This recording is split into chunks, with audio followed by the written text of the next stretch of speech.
Message de la 62e Assemblée plénière de la Conférence épiscopale nationale du Congo, CENCO. Tous, engageons-nous pour la paix et le bien vivre ensemble. Ne fermez pas votre cœur, mais écoutez la voix du Seigneur. Psaume 94, versets 7 et 8.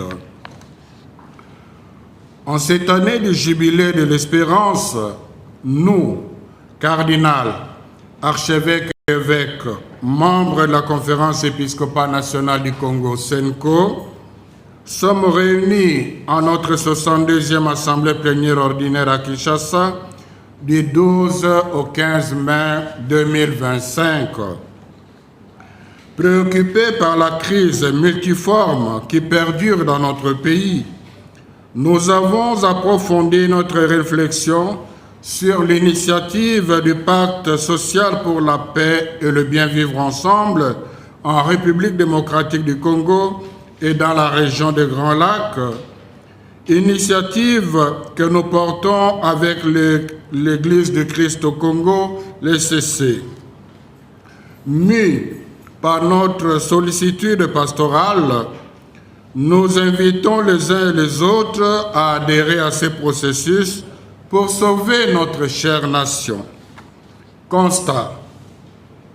Nous apprécions à leur juste valeur les efforts diplomatiques déployés par son Excellence, Monsieur le Président de la République, chef de l'État, ainsi que les moyens consentis par le gouvernement pour l'unité et la stabilité de notre pays.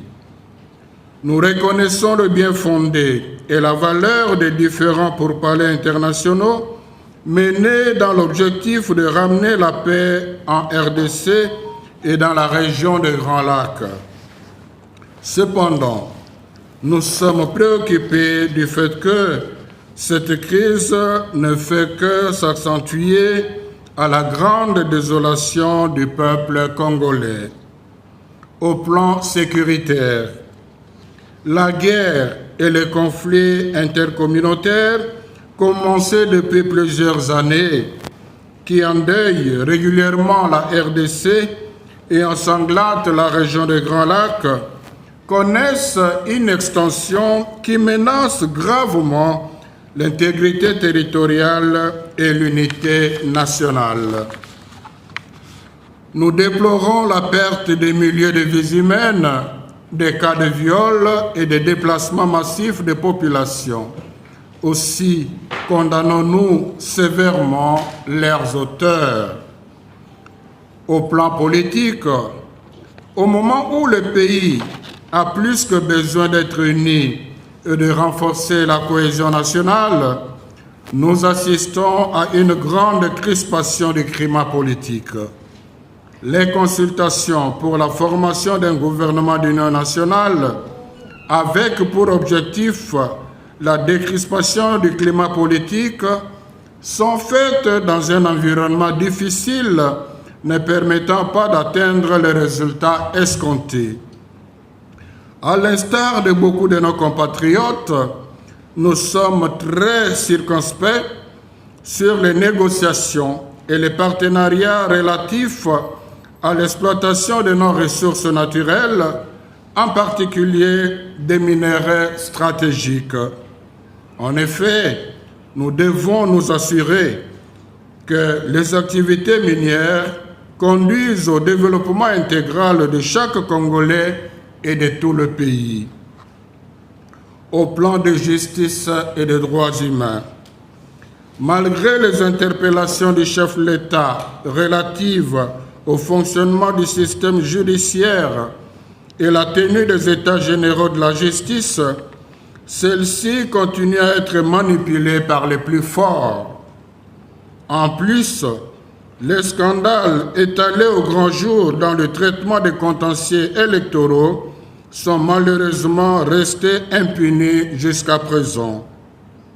À cela, nous pouvons ajouter des cas d'exploitation des terrains dont l'Église catholique est aussi victime, qui sont devenus davantage une pratique courante. au plan socio-économique et humanitaire. Les moyens consentis par le gouvernement pour répondre à l'effort de guerre impactent négativement l'économie du pays et affectent la vie des Congolais, surtout ceux de l'Est du pays. La fermeture des banques et des aéroports dans les territoires sous contrôle de AFC M23 impose à plusieurs familles les conditions de vie difficiles et précaires. Nombreux de ceux qui vivaient dans les camps de déplacés à Goma, aux alentours, contraints de retourner dans leur milieu d'origine, ont du mal à se réinsérer. Nous exprimons notre compassion et notre proximité spirituelle à toutes les victimes de ces situations dramatiques. Romains 12, 15. Au demeurant, conscient du danger que court notre pays et dans le souci de préserver l'ordre constitutionnel, nous proposons conjointement avec l'Église du Christ au Congo, l'ECC, l'initiative du pacte social. Par conséquent, tous engageons-nous pour la paix et le bien vivre ensemble en RDC et dans la région du Grand Lac. Notre priorité, c'est la paix. La paix, une paix durable, c'est notre priorité. L'initiative du pacte social pour la paix et le bien vivre ensemble en RDC et dans la région de Grand Lac est une réponse citoyenne aux crises récurrentes que notre pays traverse depuis son accession à l'indépendance.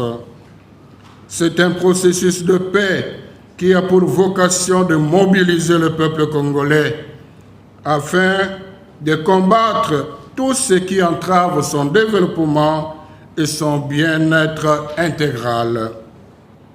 Le Forum national ne doit pas être réduit à un espace de partage de pouvoir.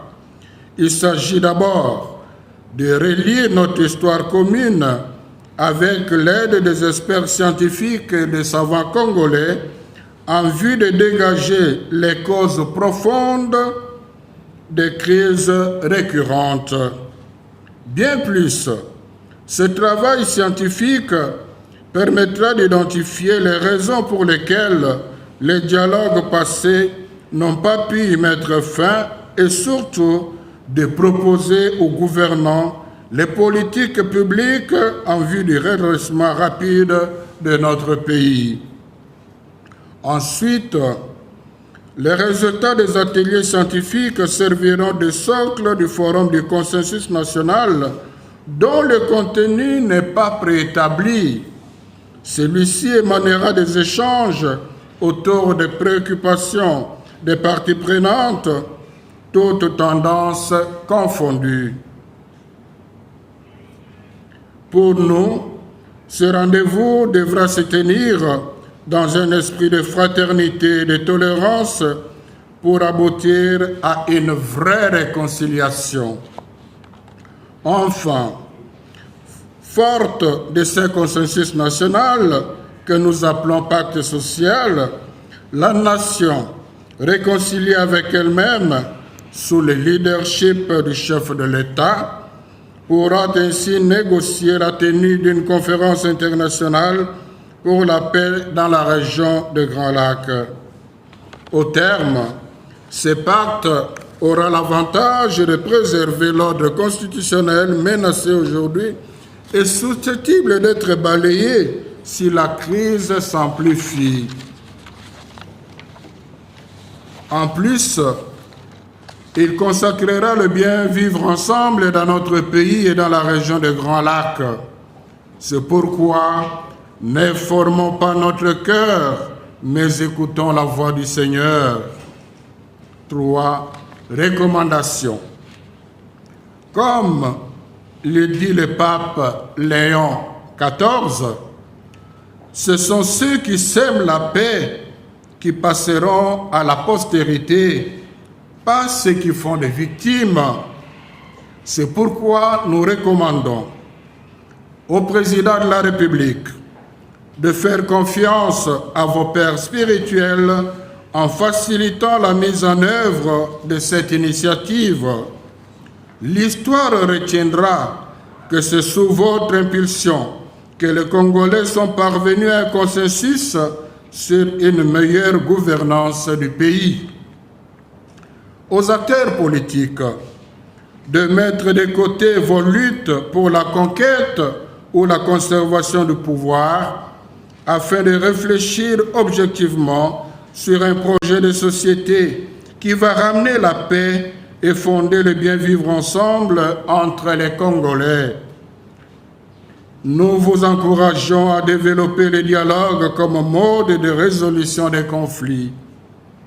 Aux organisations de la société civile, aux chercheurs et toutes les autres dynamiques nationales et communautaires, de vous engager à contribuer par vos recherches et analyses à la production de feuilles de route fiables et viables lors des ateliers citoyens.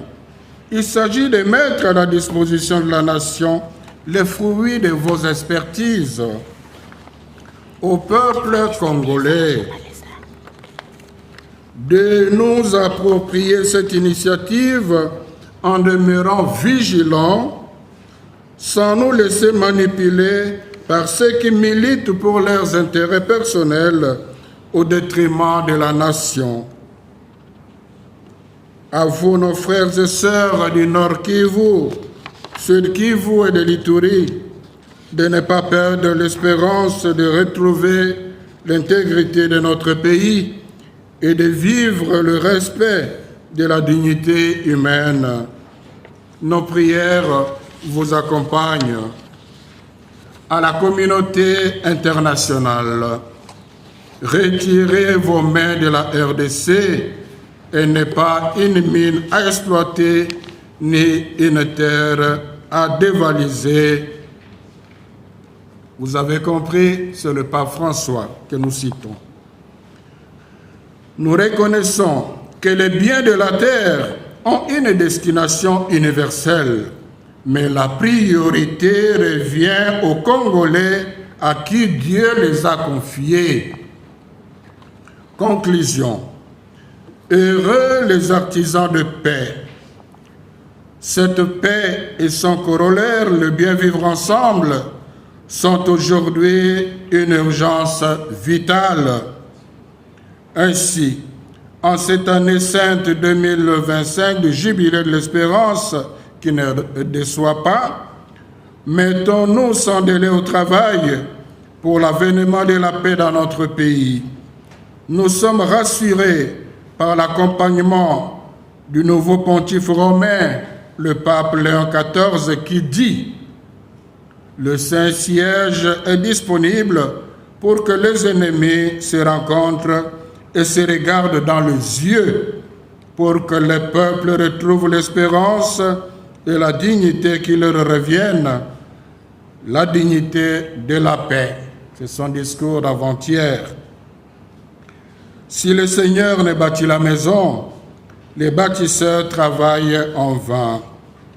C'est pourquoi, à la veille des 65 ans de l'indépendance de notre pays et de la béatification de Floribert Bouanachoui Bin Kositi, nous vous convions à une neuvaine de prière du 6 au 15 juin 2025 afin d'implorer la grâce divine pour l'aboutissement heureux de cette initiative. Puisse la Vierge Marie, Notre-Dame de la Paix, intercéder pour notre pays et notre région de Grand Lac. À la signature, tous les évêques, membres de l'Assemblée plénière, donc membres de la SENCO, présents à cette Assemblée, je vous remercie.